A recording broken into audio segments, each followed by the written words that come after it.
Hey there, you guys, it's Irene Lyon. Welcome to this video, to this channel, and to this world of healing trauma, nervous system health, and all things neuroplasticity. Today I have a two-parter for you. I'm going to give you a little bit of intel on how some of my future videos are going to work. So I have got so many old Q&A calls, videos, live streams, special topics over the past few years, many videos that are just really packed with a lot of information. And a lot of these are up to 90 minutes long. And I know not everyone is going to take the time to watch a long form video. So this year, we're going to be taking out small little pieces from these longer form videos and packaging them into a smaller video like this one. So today I'm going to be pulling a small piece of, it's an answer from a question from a Q&A session I did on November 30th, 2020. I was answering questions around my 21-day nervous system tune-up online self-study course. That's a long one. And I was answering the question from someone who was there live around how to deal with toxic family members, toxic situations in our living environment. Can we start to do this work and heal at the nervous system level and heal traumas when the environment we're in is what might have caused our troubles in the first place? And the overarching answer is yes. And it'll be very important that over time, one can start to, if they can, extricate themselves from that toxic environment. Because as we heal, as we grow capacity in the system, our bodies, our minds, our nervous systems, the biology is going to want to find true, deep safety. And if we stay in an environment that is toxic and abusive, it will be hard for the system to fully find that settling and that real deep cellular safety. But it does not mean that we cannot start the process. So have a listen, and then I'm going to follow up this little video clip with a postscript. And then Caillou had a follow-up. Can healing the nervous system help break free from the toxic family? Yes. I mean, this is going to sound very oversimplistic, but as I mentioned about the garden and the healthy, nutrient, oxygen-rich soil that we want to grow our vegetables in, when we start to heal at this level, and just read some of the stories on the 21-day site of my students who've gone through this work, this isn't just to heal depression or anxiety or chronic fatigue. Yes, that happens, and it trickles into how we relate to people, how we relate to our own creativity, how we see the world around us, how we relate to our kids, how we relate to animals, how we relate to plants. Believe it or not, many of my students no longer kill their houseplants when they get into this work. And that is not a joke. There's a vlog coming out on that next week.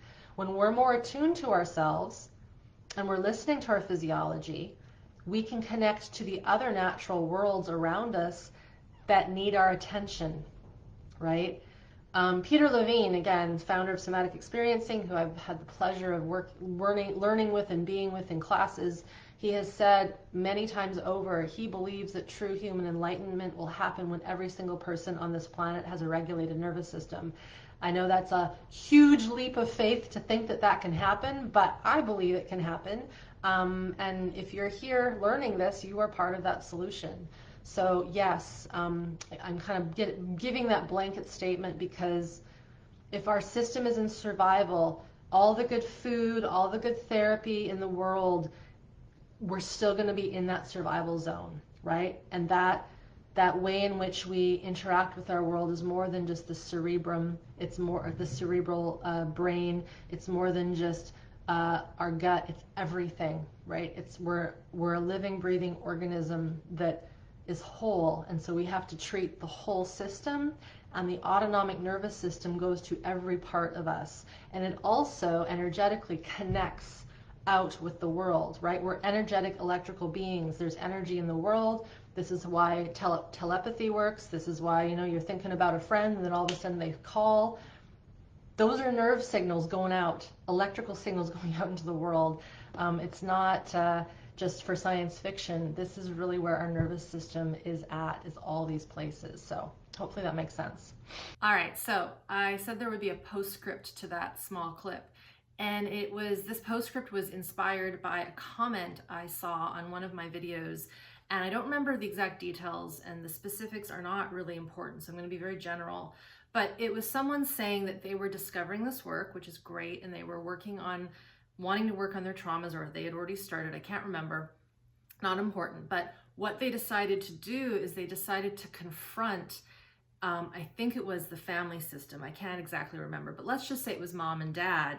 They decided to confront mom and dad because of all that they had learned about how much trauma and abuse and neglect and all the things, all the bad things, all the bad, scary things that occurred to them when they were young. They decided to confront mom and dad with this stuff. And the person said that in doing it, it was terrifying. It produced so much anxiety in their system. I can't remember what the outcome was, but here's my expert advice, and also my advice in seeing these situations play out. Don't do that.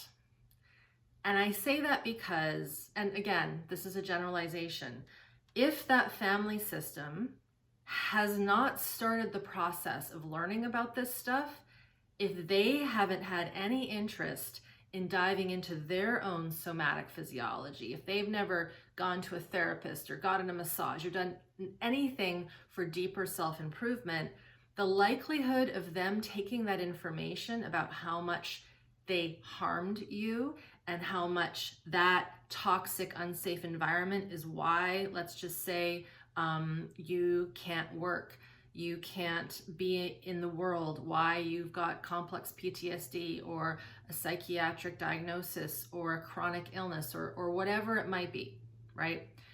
Dysregulation of the nervous system, we'll keep it simple.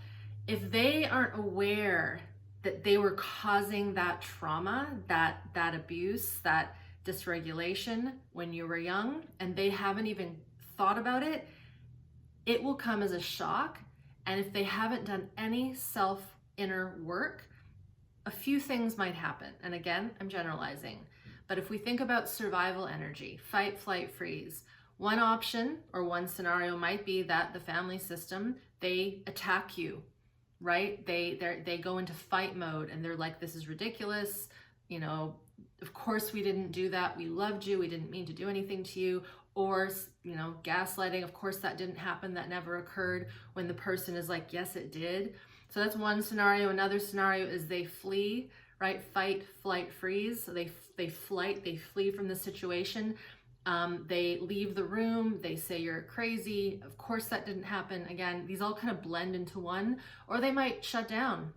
They might just go stone cold, because somewhere deep in their physiology, they might know that this is true, but their system has zero capacity to take that information in as a mature adult and process it and not attack or freeze, shut down, flee, go into survival mode. So when you, the person, so now I'm going to put myself into the person who's doing the work, and they realized all this bad, scary stuff happened to me when I was young. This is terrible. This is why I'm struggling so much. If there is a desire to kind of, you know, just wake them up and say, I can't believe you did this to me, be very cautious about that. Because if those family members have not done the work, I can't repeat this enough, the outcome may not be that favorable, and it actually might cause more traumatic stress in your system, and the walls will go up around them, right? So as I mentioned in the short video clip that you just watched and the introduction that I did a few moments ago, work on yourself, work on your own physiology, leave the systems alone that harmed, abused, neglected, caused the unsafety. Yes, it happened. Yes, all that stuff occurred, and it's terrible, and it shouldn't have happened, and it's unjust. But if that system isn't ready for the level of work you are doing, there's a very good chance it's going to backfire, and then that comes back to us. We feel terrible. That might bring up more shame, more trauma, more survival energy.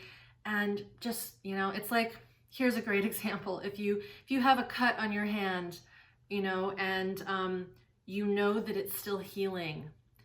And it's at that point where it's scabbed, but it's still not naturally come off. It's still a little irritated and red, and you decide, you know what, I don't want to wear this Band-Aid right now. I'm going to take it off because I don't want to have one on my hand when I go to this thing. Again, just a very simple example. The chances of that wound getting opened again, getting infected, not healing, it's just going to take a lot longer. So you, as the person who's deciding to heal these wounds, right, really heal them.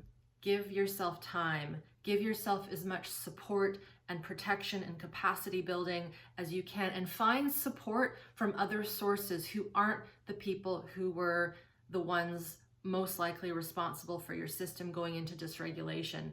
You know, really protect that wound, treat it well, nurture it well, feed it good stuff, give it good environmental support, and do the work. And as I said during the other video, you might be surprised what occurs or can occur with the family system when you just do your work and you leave them alone.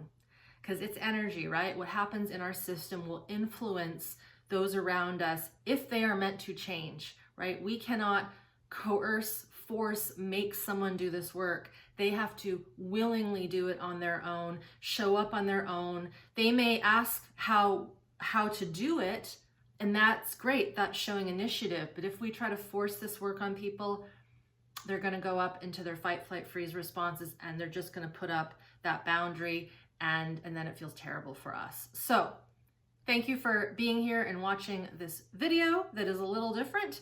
Let us know how this video was for you. Share this video. If you haven't yet subscribed to this channel, somewhere near this video is a little bell thing that you click on so that you are notified as I put these videos out each and every week. Bye for now.